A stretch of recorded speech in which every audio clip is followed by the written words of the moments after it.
18 సార్లు press meet పెట్టినప్పుడు అనేక ప్రశ్నలు ఈ యొక్క ప్రభుత్వ వైఫల్యాలు ప్రజలు పడేటువంటి ఇబ్బందుల గురించి సాక్ష్యాలతో ఆధారాలతో కూర్చొని చూపించి ప్రెస్ మీట్ పెడితే ఒక్క ప్రెస్ మీట్కైనా ఆయన సంధించినటువంటి ఒక్క క్వశ్చన్కైనా మీరు సమాధానం చెప్పారా అని చెప్పి నేను అడుగుతున్నా. ఒక్క ప్రశ్నకు ఒక్క ప్రెస్ మీట్ కన్నా మీరు సమాధానం చెప్పారా? చెప్పకపోగా మీ యొక్క పేడ్ ఆర్టిస్ట్నో ఎవరో ఒకరు ఉంటారు మీ దగ్గర పనులు జరిపించుకునేదానికో లేకుంటే వ్యక్తిగతంగా లాభాలు పడేదానికి ఎవరన్నా కొంతమంది చౌకబారు వ్యక్తులు ఉంటే వాళ్ళతో కూర్చొని రకరకాల స్టేట్మెంట్లు. ఈరోజు ఎంత దౌర్భాగ్యంగా ఉంది, ఎంత దారుణంగా ఉందంటే ఒక బీజేపీకి సంబంధించినటువంటి ఒక ఎమ్మెల్యే ఈరోజు జగన్మోహన్ రెడ్డి గారి గురించి, జగన్మోహన్ రెడ్డి గారి కుటుంబం నుంచి భారతి గారి గురించి మాట్లాడడము అసలు జగుర్పు వస్తుంది. ఎట్లొస్తాయా నీకు ఇట్లా మాట్లాడేదానికి? 5 సంవత్సరాలు ఆమె భర్త ముఖ్యమంత్రిగా ఉన్నారు. ఏ రోజన్నా ఎక్కడైనా ప్రభుత్వ కార్యాలయాలకు కానీ, ప్రభుత్వ విధానాలే కానీ, ప్రభుత్వ విధుల్లే కానీ ఆయన ఎప్పుడైనా జోక్యం చేసుకున్నారా? ఆదినారాయణ రెడ్డి గారు మీరు చెప్పండి.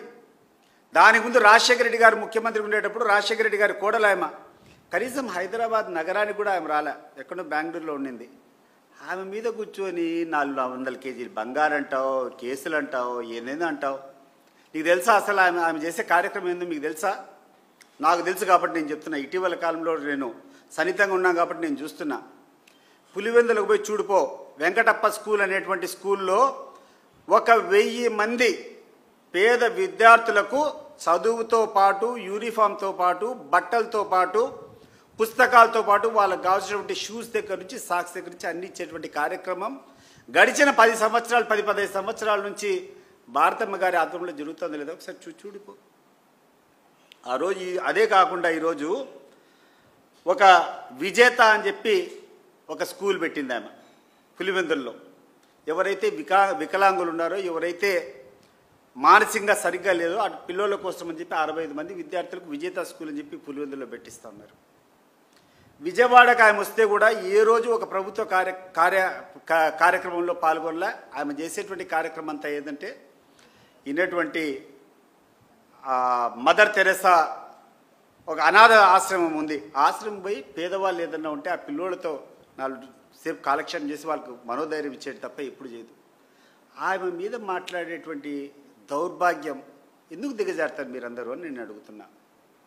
నువ్వు మాట్లాడుతున్నావు రాజకీయాల గురించి, రా మాట్లాడదాం. ఆదినారాయణ రెడ్డి గారు రాజకీయాల గురించి మాట్లాడుతున్నారు, నువ్వు మాట్లాడాలనుకున్నావు. నువ్వు ఎక్కడ జగన్మోహన్ రెడ్డిని నామరూపాలు లేకుండా చేస్తానన్నావు. మీకు ధైర్యం ఉంటే నిష్పక్షపాతంగా ఎన్నికలు జరుపుకొని కడప జిల్లాలో ఎక్కడైనా కూడా, ఈరోజు నువ్వు జమల్మడుగులో నువ్వు ప్రాతినిధ్యం వహిస్తున్నావు కదా, నీ జమల్మడుగు నియోజకవర్గంతో సహా ప్రభుత్వ సహాయం లేకుండా, సహకారం లేకుండా, దుర్వినియోగం లేకుండా ప్రజా కరెక్ట్ అయినటువంటి పోలింగ్ను జరిపించుకొని గెలిచి ఒక ఎంపీటీసీ గెలిచి చూద్దాం. నువ్వు కూర్చొని జగన్మోహన్ రెడ్డి గురించి మాట్లాడుతాండవు. జగన్మోహన్ రెడ్డి గారి కుటుంబం యొక్క పేరు చెప్పుకొని వాళ్ళు పెట్టేటువంటి పార్టీలో నువ్వు ఎమ్మెల్యే గెలిచినావు. గెలిచిన తర్వాత నువ్వు పార్టీ మారినావు. గెలిచిన తర్వాత నువ్వు వైఎస్ఆర్సీపీ ఎమ్మెల్యేగా ఉండి పార్టీ మారి తెలుగుదేశం పార్టీలోకి పోయి మంత్రి పదవి తీసుకున్నావు. సరే, అక్కడన్నా సక్రమంగా ఉన్నావా? అధికారం పోయినటువంటి మరుసటి నిమిషం నువ్వు పోయి ఆ పార్టీకి రాజీనామా చేసి నీకు ప్రొటెక్షన్ కావాలని చెప్పి నువ్వు పార్టీ మారి బీజేపీలోకి చేరి ఈరోజు కూర్చొని నీ ఇష్టానుసారం మాట్లాడుతాండవు. ప్రజలకి ఏం తెలియదు అనుకుంటున్నావా? నువ్వు మాట్లాడితే ఏది మాట్లాడినా జరుగుతుంది అనుకుంటున్నావా? సాధ్యమైనంత వరకు మీ గురించి మాట్లాడకూడదు అనుకుంటాం, కానీ నువ్వు మాట్లాడేదేంది, నువ్వు వ్యవహరించేటువంటి తీరేంది, నువ్వు బెదిరించేదేంది? నువ్వు నామరూపాలు లేకుండా చేస్తాము, జగన్ ఎక్కడే లేకుండా చేస్తాము, చూస్తాం. అది కూడా రా. నువ్వు ఏదో పెద్ద ఎత్తున మాట్లాడుతుంటావు కదా, అన్ని దాంట్లకు సిద్ధంగానే ఉన్నాం.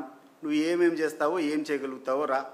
ఒక్కసారి నీ ఫ్లాష్ బ్యాక్ చూసుకొని నువ్వు ఎక్కడి నుంచి వచ్చినావు, నువ్వు ఎట్లా పెరిగినావు, నీ యొక్క రాజకీయ ఎదుగుదలకు ఏం కారణం, ఎవరి పేరు చెప్పుకొని మీరు రాజకీయాలు ఉన్నారో ఒకసారి ఆలోచన చేయకుండా కూర్చొని ఆ కుటుంబం మీద మాట్లాడతావు.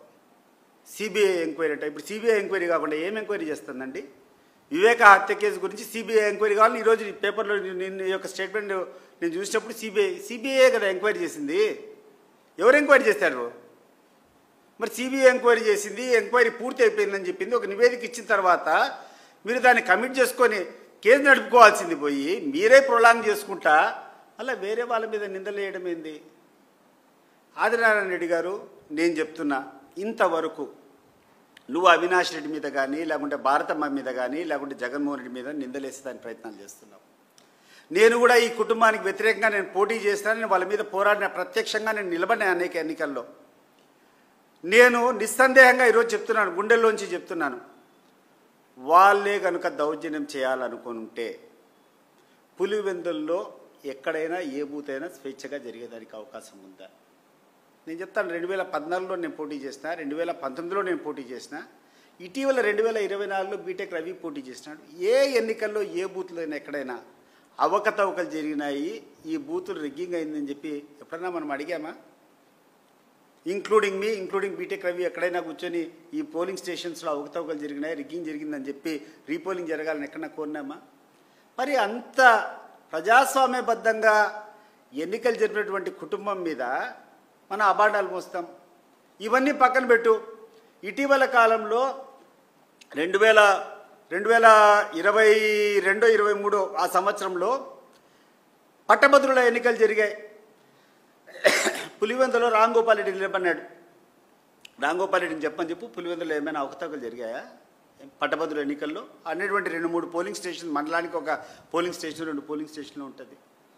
మరి ఇంత నిస్వార్థంగా ఎటువంటి ప్రజలకు ఇబ్బంది లేకుండా పోలింగ్ జరిపించినటువంటి కుటుంబం మీద ఏదో ఎప్పుడో జరిగిందని చెప్పి 20 ఏళ్ల కిందట 15 ఏళ్ల కిందట ఏదో జరిగిందని చెప్పి నెపం చూపించుకొని ఇటీవల జరిగినటువంటి ఒక ఎన్నికల్లో మీకు కావాల్సినటువంటి కొంతమంది పోలీస్ అధికారులంతా కూర్చొని దుర్వినియోగం చేసి ఒక జెడ్పీటీసీ గెలుచుకొని అహంకారంతో మాట్లాడుతున్నావే.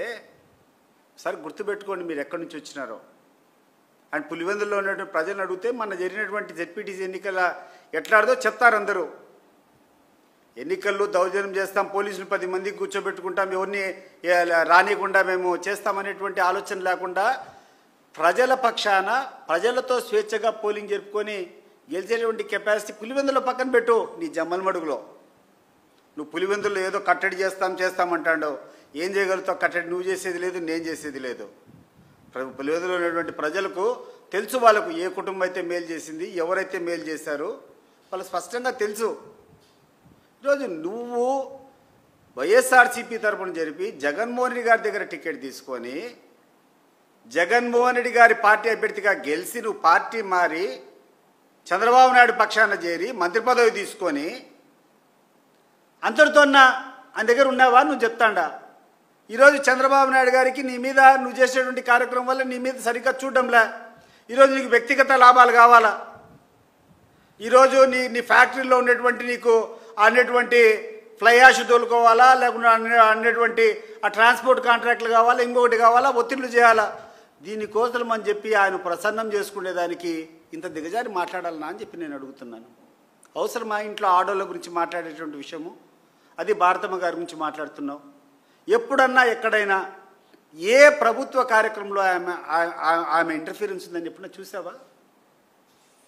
కాబట్టి ఇవన్నీ పక్కన పెట్టాలా. అండ్ ఈ తెలుగుదేశం వాళ్ళు కూడా చెప్తాండా, ఎస్పెషలీ పవన్ కళ్యాణ్ గారు కూడా చెప్తాండా, ప్రతి ఒక్క కార్యాలయంలో, ప్రభుత్వ కార్యాలయంలో కూడా చంద్రబాబు నాయుడు గారి ఫోటో పక్కన నీ ఫోటో పెడతాండారు. నువ్వు ఆలోచన చేసినావా? ఆయన చేసేటువంటి తప్పులన్నీ నీ మీద కూడా పడుతున్నాయనేటువంటిది. ఈరోజు ఆ రోజు మేనిఫెస్టో ఇచ్చేటప్పుడు మీ ఇద్దరు కలిసి ఇచ్చినారు కదా. ఆ రోజు ప్రజలకు ఇచ్చేటువంటి హామీలు మీ ఇద్దరు కలిసి ఇచ్చింటివే కదా. ఏ హామీ అమలైంది ఒకసారి నేను అడుగుతున్నా. మీకే ఇంత దౌర్భాగ్యము ఒక చంద్రబాబు నాయుడుకు మీకు తప్ప ఎవ్వడికి దక్కలే.